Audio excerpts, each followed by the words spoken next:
Sam. Speeding here, Brett. All right, guys, this is day 4 Camp Grayling interview with Nuteson, MikeNuteson. Take 1. Got one camera going. Boom and left. Marker. I've got 54 minutes here, Ashley, so I'll let you know if we get low. Day 4 Camp Grayling interview. Nuteson. Take 1. One camera going. Just the boom. Sorry. We got a camera boom and a left. Marker.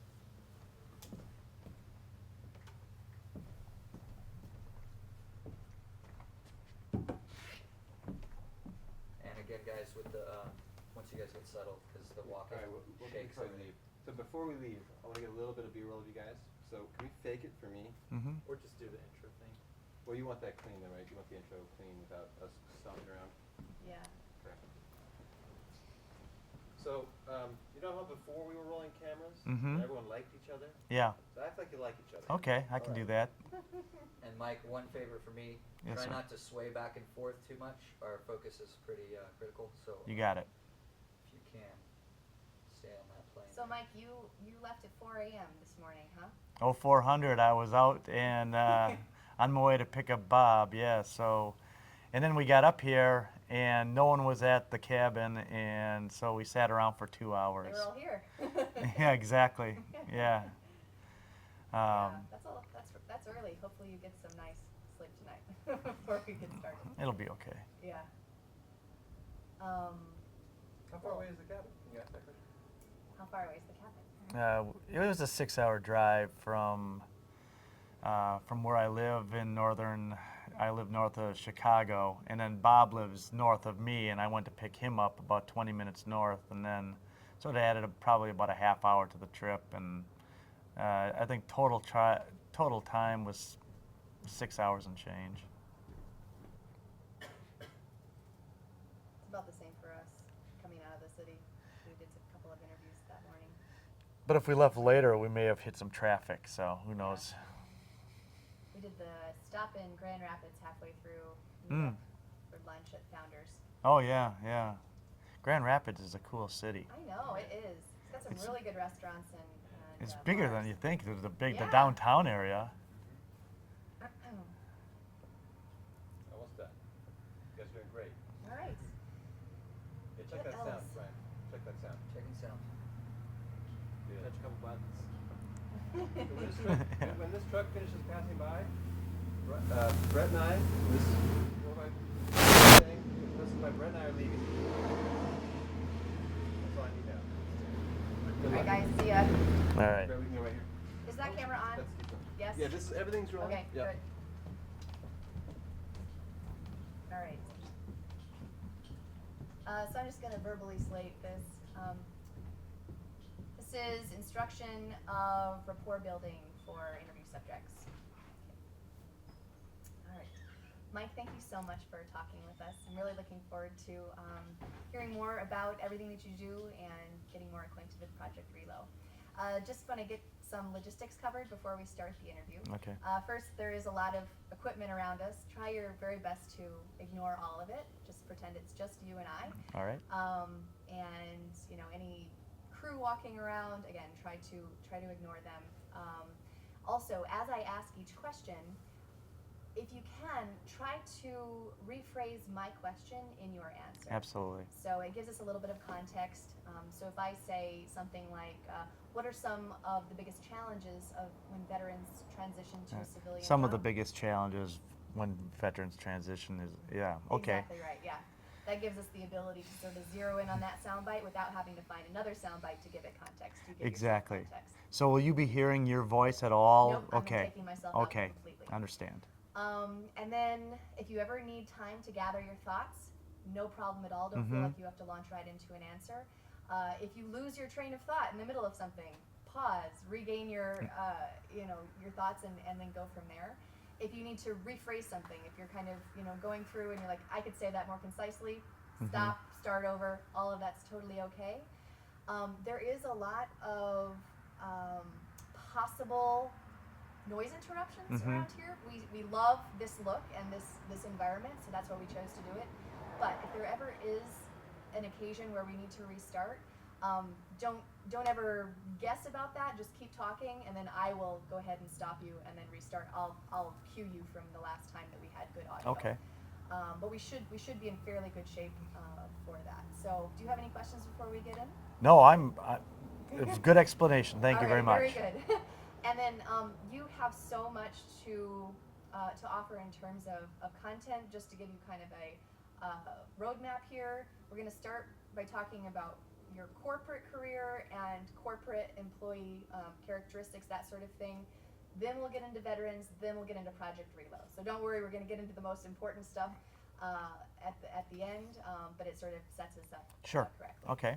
So, in that vein, go ahead and just give us a little bit of background on your career, your professional background, please. Okay. My name is MikeNuteson. I currently work at Microsoft Corporation. I've been working there for about 6 months in a sales capacity. And before then, I spent about 2 decades in information technology, working for various companies, mostly in the Chicago area. It's been interesting in the experiences that I've had. From an IT perspective, a lot of the things I've done have been pretty similar in nature. And now what I've been doing for the last half a year or so have been pretty different than what I'm used to, and it's been a fun learning experience. So, since you have quite a lot of experience in the corporate arena, my question is, if you could just rattle off a list of really desirable characteristics, not so much technical know-how, but just characteristics of successful corporate employees, people that you would want to work with and people that you would want to hire, give them to me. So the type of characteristics that really transcend the type of job you're doing is really, it's attitude. It's that can-do attitude. It's never saying this isn't my job, always trying to figure out how to get the job done. And not only how to get the job done, but kind of understanding what the mission is, what the goal is, what the objective is, and not even beyond what is stated, the intent of the objective. And so people who kind of have what I call it, that gets it quality, those are the type of people.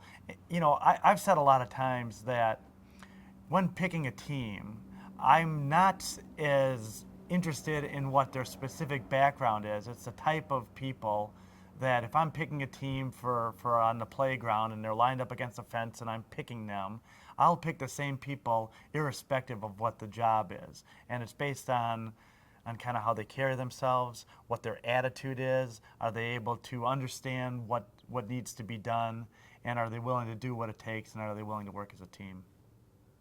And then next question is, how do you find them? What's the recruiting process like in the companies that you've worked for and the companies that you've worked with?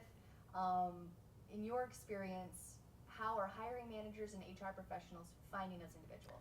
So in my experience, when you try to find desirable people to work with, it's very difficult. And I can't say that that there's been a great track record of success.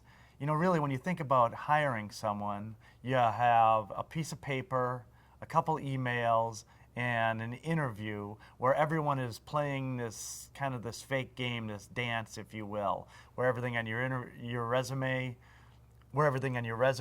is stated just so, and the way you answer questions when you're in the interviews is just so. And it's really difficult to really get a measure of the person the way we typically do it in a corporate setting. So usually what I've found is that once you're working with someone, it's easy to figure out after you've worked with someone for a while, but it's very difficult to do accurately the way we do things now through a traditional corporate interview process. Okay. I'm guessing we need to.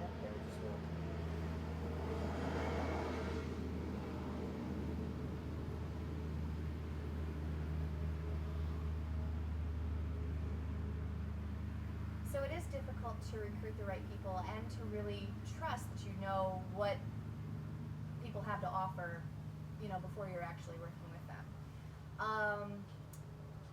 In your experience, not only how are things recruited, but how are job descriptions written and designed and targeted, no matter what role, but like just the job description that's out there. How is that born? Okay, I should start by saying that I'm cynical about all things recruiting and job descriptions, so the answer that I'm going to give is going to be Just to be cynical. completely honest, Yeah. we'll be discretionary as far as how we use it. Don't worry. I'm not worried about it in the least. So I find that job descriptions, and I've written job descriptions, I've read job descriptions, and they're very template to, their job descriptions are largely based on templates, and they're largely based on the job description from the last time you had to hire someone, and it's 80% the same as the last one, and they all kind of look the same, and they all meld together, and when you read them, it's really difficult as someone who's seeking the jobs many times to actually get from the job description what the actual position entails. Just based on the nature of how these things are written, I find that, the hiring process of going through and you go and you look online for posted jobs and you read the job description and you then present yourself as a candidate for that particular job, it's an interesting motion that we go through, kind of a dance, but there is some, I guess, semblance of how that process results in hiring the right person for the job, but there's a lot of room for error in that process as well. Okay. All right, so I'm going to shift gears a little bit, and we'll come back to some of the things that you've said so far about corporate jobs in just a moment. But I want to talk about military veterans for a little bit. Mm-hmm. I'm going to ask you the exact same question of the characteristics, the skills, the qualities that a military veteran brings through his or her background working in the armed services. What does a military veteran bring to the table? So, military veterans, in many ways, in my experience, are no different than anyone you'll encounter in your day-to-day life. You know, you have different types of people, different personalities. Everyone's a little different. Some have a certain type of sense of humor. Some are detail-oriented, and I'm not talking about military veterans, I'm talking about everyone. You know, you have detail-oriented folks, you have people that are big picture people, you have funny people, you have sarcastic people, you have some quirky people, and all these different types of folks that you interact with on a day-to-day basis, and that's no different than with military people. But one thing that is different, or not different, but consistent with military people, is an attitude. And it's really anything that in a business setting that we throw at military veterans is nothing compared to what they've gone through when they were in the military. The adversity that they've overcome, they've already done these things. And so it's not beyond the pale to say that these folks are going to be able to get the job done. One consistent thing that I find with military veterans when working with them is a consistency about their can-do attitude. It's they understand what it is, what the objectives are that they need to complete in a business setting, and they go about doing it, and they go over, around, or through any obstacle in front of them. And that's something that's pretty consistent with the military veterans that I've worked with in the past. Okay. So that's a tremendous list of attributes, and I would think that anyone knowing what they have to offer would just invite them into their company with open arms. But that isn't always the case. So That's right. please describe what you feel are the main issues for a veteran who is just retired from the military and transitioning to a civilian career. So when thinking about veterans that are leaving the service and coming into the business world, there's also a few things that I've noticed in terms of, I guess, just making that transition, making that shift. their acronyms are different than our acronyms. We all have acronyms. I think that kind of getting ourselves in the mindset of speaking in terms of business language is different than the language of the military. The other thing is that there's, I guess, a sense of familiarity that you have with folks that you've been with working in a corporate setting, and that familiarity also exists in a military setting. And when you commingle them, sometimes there's a transition period where it takes to basically feel comfortable with each other and feel that everyone has their best interests, everyone has each other's back. And so, I see some times where it takes a little bit longer just to kind of gather that I would say that trust.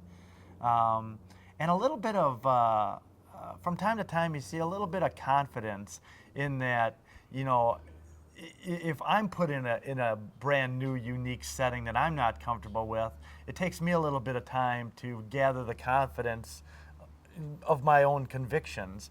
And you see that also with folks coming out of the military into the business setting, is to establish that confidence. Can we take that a step further and talk about the executives and the people who are doing the hiring and the HR managers and the people who are ultimately going to be making the decisions about if they want to hire these people? So the military, the veterans have a confidence and a comfortability issue where they need some time to acclimate. But what's happening on the hiring side to also make this a difficult process? So when companies take a look at military veterans, I'm not sure that they're always taking into account the totality of the experiences that they bring to the table. They may be looking at veterans the same way you'd be looking at someone who's out of college with one job, and they're looking at specific experiences and trying to map those to what is specifically outlined in, say, a job description. And we don't always do a good job of being able to apply experiences from one setting, in this case a military setting, over to to the types of experiences which would benefit us in a business setting. And I think that we, as members of the business community, do ourselves a disservice when we don't make that leap and apply experiences from military veterans into the types of positions that we're looking to staff within a business setting.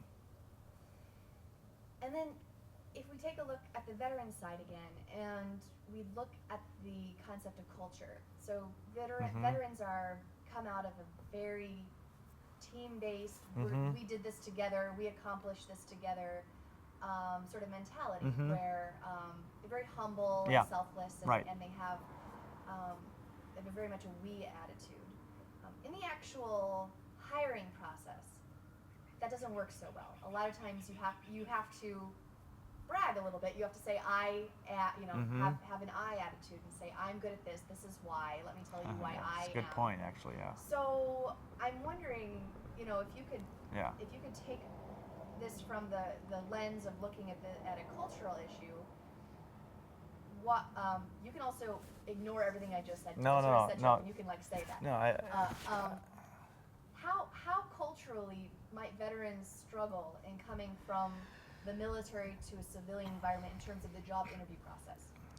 So one of the areas that veterans many times struggle in the interview process is that they're coming from a culture of very much a team-based culture, to when you're in an interview and you're sitting there across the table from someone and they're evaluating you to see whether you're going to get this job or not. We're going to start over as soon as this truck goes by. Yeah. Sorry about that. I saw it coming, and then I was like, I was on a roll, and I know. I'm waiting for the tap, and there it is. Yeah.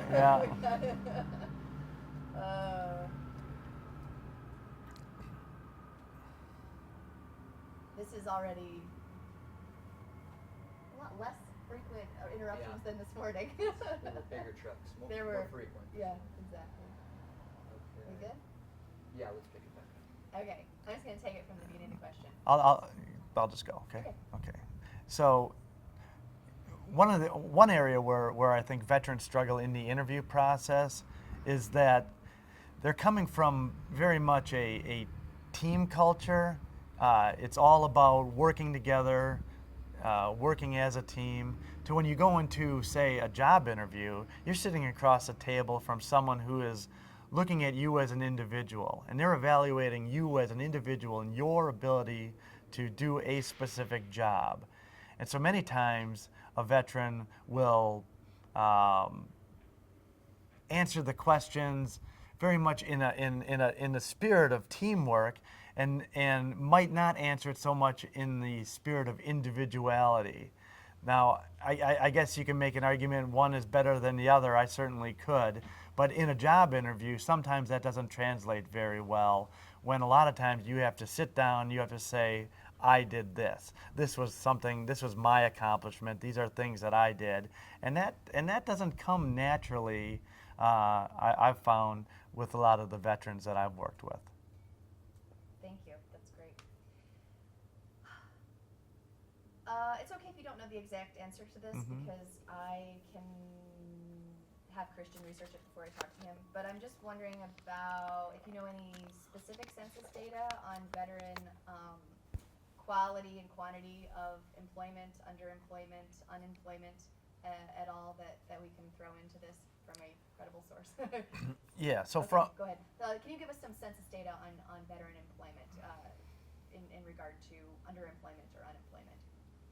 Well, according to LinkedIn, there's been some very good statistics about veteran employment right now. I believe that unemployment within the veteran community is an astonishingly good 3%, which is lower than the national unemployment by several points, and that's great, and that's certainly great that we as a collective society recognize the value that veterans bring to the table. Now, I can tell you anecdotally that the people that I work with on a day-to-day basis, very few of them are military veterans.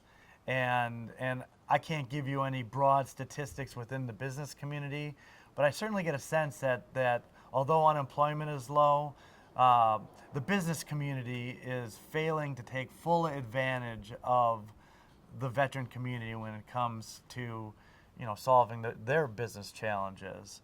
And I don't know 100% why that is. It seems counterintuitive to me, but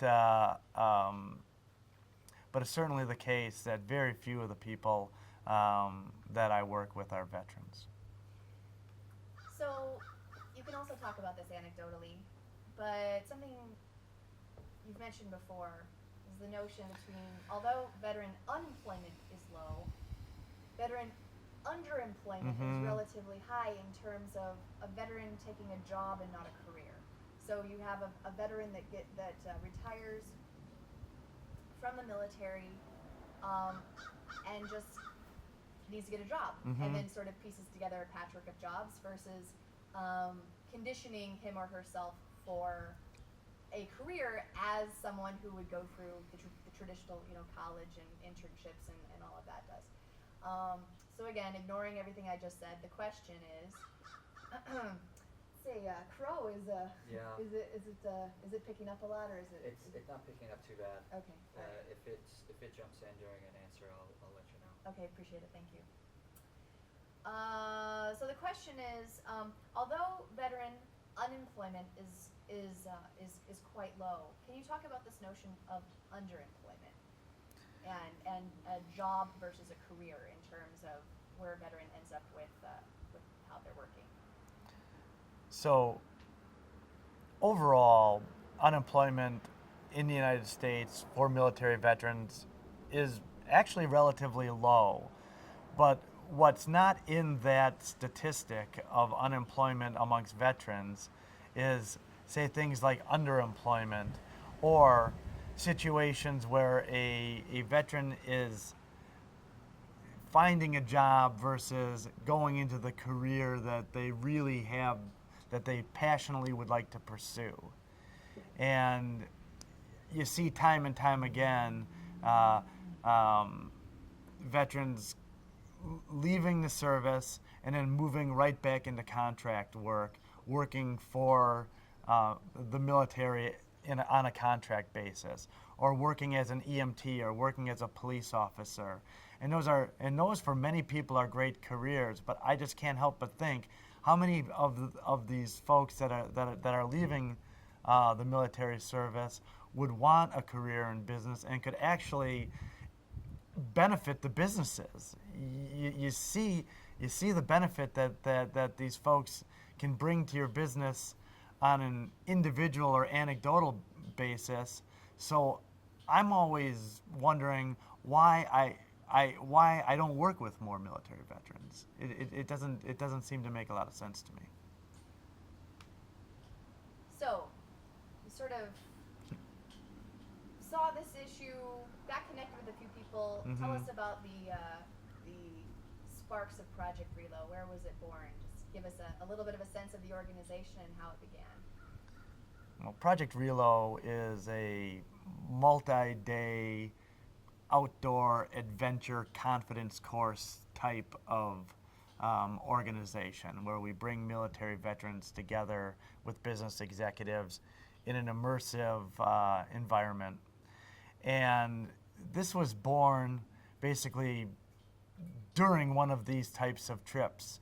There's been a group of us that have been going on off-road adventures now for a few years, and it evolved to the point where we wanted to say, what is this all about? What is there something more here? Is there something meaningful? Because individually going on these trips, they're very meaningful experiences. You know, you go out there and you overcome adversity, you come together as a team. I did these trips with colleagues, and I found that the bond that you create with the people that you go with on these adventures is something that you can't even begin to duplicate in any type of corporate setting. You can't go to some off-site and in the same amount of time come back with the camaraderie that you have. And it was, I would say, last year we were sitting around the campfire on one of these trips and we were talking about, is there meaning in this?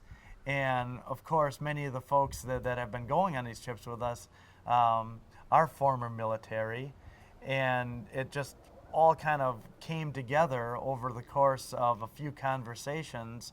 And since we started Project Reload, we've had a tremendous amount of support in the business community, in the, I would say, the larger ecosystem of the business community. Within the military has been very supportive, both not-for-profit organizations having to do with veterans causes. The United States Army, the United States Army Reserve has been tremendously supportive of this. And we've had just an amazingly good run of early success as we get our startup off the ground. So how do you find the people who you want to go on these trips from the executive point of view and the veterans? So to find the people that go on these trips, and I've been on several of them, and all different types of folks can go on there. And it doesn't take you don't have to be a big outdoor adventure person, but you have to have a sense of adventure. You don't have to have a lot of, experience, because there's a large enough group of us where we do have the experience, and we can overcome anything as a group. But that said, it takes a mindset of the types of folks that want to go on and want to basically get out of their comfort zone and experience a sense of adventure, have some fun, but also find the meaning in what it is that we do out here. I don't want to wax too philosophic, but there's a spiritual nature to what it is that we do, and it's the people that can embrace that spiritual nature are the people that are going to get the most out of it. And so the executives that you find and the veterans that you find are both bringing something pretty different to the table in terms of just what they bring to the trip at large, and also what they, how they work together on these individual, mini missions that you have and objectives that you have planned throughout the course of the trip. So can you talk about that? Because we have two films here, the executive facing and the veteran facing film. So I want to get good answers on both of those sides. What do the executives bring to the table? Like you, the executive that's watching this film, what could you bring to the table? And then after that, what do the veterans bring? So let's talk about executives first. Someone that's interested in going on this trip, what do they bring to the Let me table? give a shot at this, and you tell me, and then No we problem. can circle it back. So, when we first started going out as Project Relo, I thought that there would be almost like a grade school dance where the executives would be on one side and the veterans would be on the other side, and one brave soul would walk over to the other side. But it didn't work out that way. And as a matter of fact, we found that there was an immediate cohesion between the veterans and the business executives, whether the business executives were veterans or not. And We'll take that again. It was a screech. Sorry about that. that's all right. Love the grade school dance reference, but we'll take it right after that. Yeah, So yeah, yeah. immediate cohesion. Yeah. Wherever you feel comfortable from picking it up. But I was surprised to see that there was an immediate cohesion that existed between the business executives and the veterans. And the business executives, whether they had military experience or not. And basically, the veterans that have business experience or don't have business experience, when we spoke to them in our after action conversations, they would, to a person, say this was very similar to the missions that we went on, because everyone kind of gets into the mode and the spirit of teamwork, and it's very natural. And it was very much surprise to me to see how that came together. And since a lot of what you want to happen on these trips is for the executives to see the veterans in their element and to see them as leaders, can you please explain that? Like, why is it important to actually be doing things and showing? It's not so much, a job interview is all about talking. Yeah. This is why I'm a leader. Why is Project Relo unique in that you're doing something? So why is Project Relo unique in its mission? Well, Project Relo's mission is to educate the business community on the value of hiring veterans. And what better way to do that than bring the business community into an environment which is the natural environment of our military veterans. They are in their element, and they have natural leadership that they just exude in this element. And it really is a way, we couldn't do this, say, in a conference room with easels and whiteboards and tell us about your experience. We have to actually experience it. And it is tremendously rewarding for the business folks that go on this. And it's rewarding not only because are they learning, but they establish a confidence very quickly in their own abilities, and they learn something about themselves very quickly. I've heard many times from people that they couldn't imagine going a day without a shower. And by the third day, they don't care. I mean, you're out there and we're tearing it up, and we're saying this is our objective, and we're laying it out there for people, and they're doing it. And what they really then notice, what the business executives really bring away from these trips is a sense of accomplishment, and they find themselves as followers. As a leader, one of the most difficult things to do is follow. And they find themselves not only the followers in this situation, but following these military veterans who are looking to get into the business community, but doing so in such a natural way that they don't even know they're doing it. And the military veterans, they're just stepping up and they're doing their thing and they're doing what they've been trained to do. And you come away and I can't tell you how many times I've heard someone in the business community say that they would hire this person irrespective of the job. And that's the highest compliment that you can pay someone. And it's not just one time, and it's not just one person, it's several times, making that statement about several of the folks that have been on this trip. Now, there's not a better job interview in the world than a Project Reload trip. And the other, I would say, extremely unique thing about Project Reload is that there are thousands and thousands of nonprofits that are veteran facing. They're helping one veteran at a time rewrite their resume and beef up on their interview skills and line them up with networks and support and mentor mentee and all of that. Just, one at a time, getting them set to get a career. Without saying anything more, why is Project Reload unique in the way it faces its main audience? So in the United States right now, there's a little over 37,000 not-for-profit organizations dedicated to military causes. And I can't say that we've researched all 37,000 of them, but we've researched a lot of them.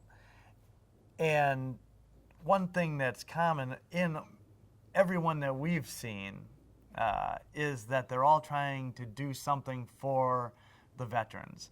They're trying to maybe job placement, resume writing, skill building of some type of service that they're offering to the veterans. What Project Reload is trying to do is we're trying to educate the business community on the value of hiring veterans, which is in the same vein, but it's a 180-degree different type of view that we're bringing. And our argument that we're making is that business leaders shouldn't hire veterans because it's the right thing to do and they're going to feel good about it. They should hire veterans because it's good for their business. And when you come out on these trips and you see veterans in their element, that becomes obvious.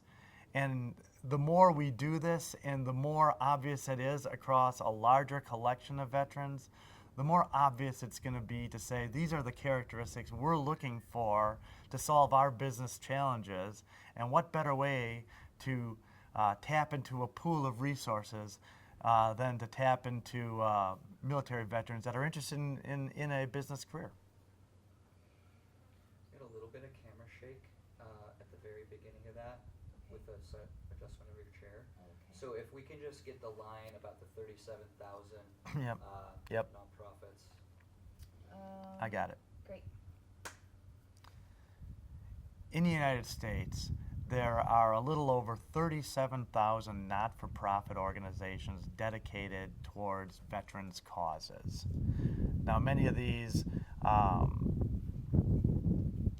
I can't say that we researched all 37,000 of them, obviously, but we looked at a lot of them. And one thing that we found in all of these not-for-profits that we've looked at, all great organizations, but the common thread is that they're all trying to do something for the veterans. They're trying to provide the veterans some skill training or some service or some networking, resume writing, job skills, those types of things. What Project Reload is trying to do turns that 180 degrees, and what we really want to do is we want to educate the business community on the value of hiring veterans. Wonderful. Perfect. Thank you so much. Okay, so we have this amazing trip, and everybody walks away feeling warm and fuzzy. But it doesn't stop there. What is the notion of this commitment, this pact, this agreement that execs enter into? So the question is there anything beyond the trip that Project Reload does in establishing this connection? If you're a business executive going on a Project Reload trip, your commitment to Project Reload and to veterans does not stop on Sunday when we return from our mission. It continues on, and what we ask is is your commitment to basically bringing a larger network of veterans beyond the folks that go on the trip, but a larger network into your network. What we ask for executives coming on these trips when they return to bring a larger group of veterans into their network. And that can take several different forms. That can be something as easy as, you know, being part of your LinkedIn network where you can see their network, so you can share networks. It can be mentoring, asking for advice, up to and hopefully including placing in employment within their companies or helping place them within their network. So we ask this as a commitment, and we actually refer to it as a pledge. For if you're willing to come on one of these trips, you must also be willing to extend yourself beyond the trips to a larger network of veterans. And what is your goal this year, and what is your goal in future years with how the I can't remember. That's Christian's answer, because my, cause I'll be full of crap.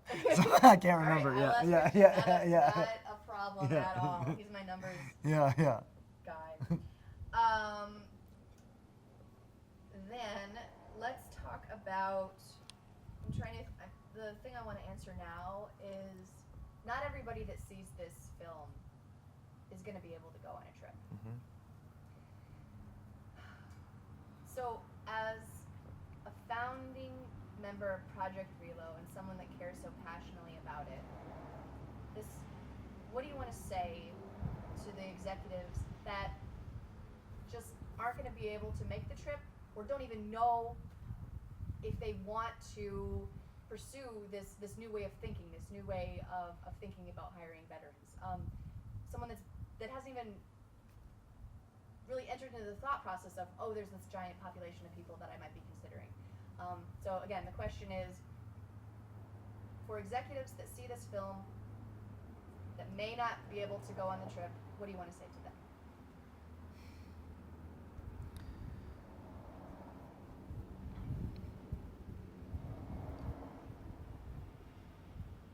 You know, I understand that the vast majority of people that hear me speak will never go on one of these trips. Now, I should also say that it's not beyond the pale. If you're interested in going on one of these trips, come along. It's something that's truly meaningful. But I understand that most of the folks that hear my voice won't be able to come along. But take the time to consider hiring out of the military. It will be truly worth your time to consider it, and I'm confident that it'll be worth the decision to actually make a hiring decision. I want to start over. No problem. It's such a good question that I don't want to. I phrased it No. incorrectly in terms of who you're speaking to. Yeah. I said, what do you want to say to them? Still speak to it in a third person, because we're not all of a sudden going to turn. Yeah, to right, someone and be right. like, I want you to hire veterans. Yeah. I can't. If you want to be mulling over that, that can be your last question that you answer. Let's stop here. I'm going to change the cards out. We've only got about 9 minutes left, and I Yeah. have a few more questions. That is such a good question that I want to be able to get that right. Yep, no problem. We'll give them some time to think, Okay. and we'll